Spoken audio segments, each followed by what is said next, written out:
Hello friends, 6व्या भागात आपण ट्रिबल म्हणजे काय शिकलो. आता आपल्याला डबल ट्रिबल म्हणजे काय शिकायचं आहे. डबल ट्रिबल म्हणजे 3 वेढ्यांचा खांब. ट्रिबल म्हणजे 2 वेढ्यांचा. डबल क्रोशेत 1 वेढा घेतो, ट्रिबलमध्ये 2 वेढे घेतो आणि आता डबल ट्रिबलमध्ये 3 वेढे घेणार आणि त्याची उंची असते 5 चेन एवढी. तर आपण 5 चेन करायच्या पहिल्या डबल ट्रिबलच्या ऐवजी 1 2 3 4 5 पहिला डबल ट्रिबल झाला. आता डबल ट्रिबल म्हणजे मी जसं तुम्हाला सांगितलं आहे की 3 वेढ्यांचा खांब. हा आधीचा टाका 3 वेढे घेतले म्हणजे 4 टाके झाले एकूण. ही सुई अशी बोटाने टाके धरून ठेवायची आणि पुढच्या टाक्यात घालायची. टाका म्हणजे दोन्ही भाग त्याचे आणि दोऱ्याचा वेढा घेऊन टाका काढायचा. म्हणजे आता सुईवर 5 टाके आहेत, बरोबर. मग दोऱ्याचा वेढा घेऊन 2-2 टाक्यातून काढायचं म्हणजे 5चे 4 झाले.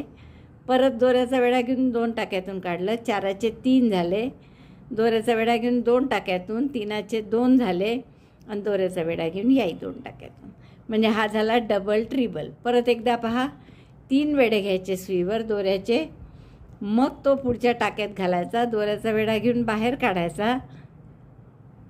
5 टाके आहेत सुईवर, दोऱ्याचा वेढा घेऊन 5चे 4, पुन्हा दोऱ्याचा वेढा घेऊन 4चे 3, परत दोऱ्याचा वेढा घेऊन 3चे 2 आणि पुन्हा दोऱ्याचा वेढा घेऊन 2चा 1.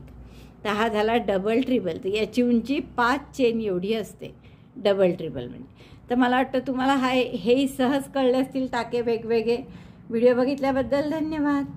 थँक्यू.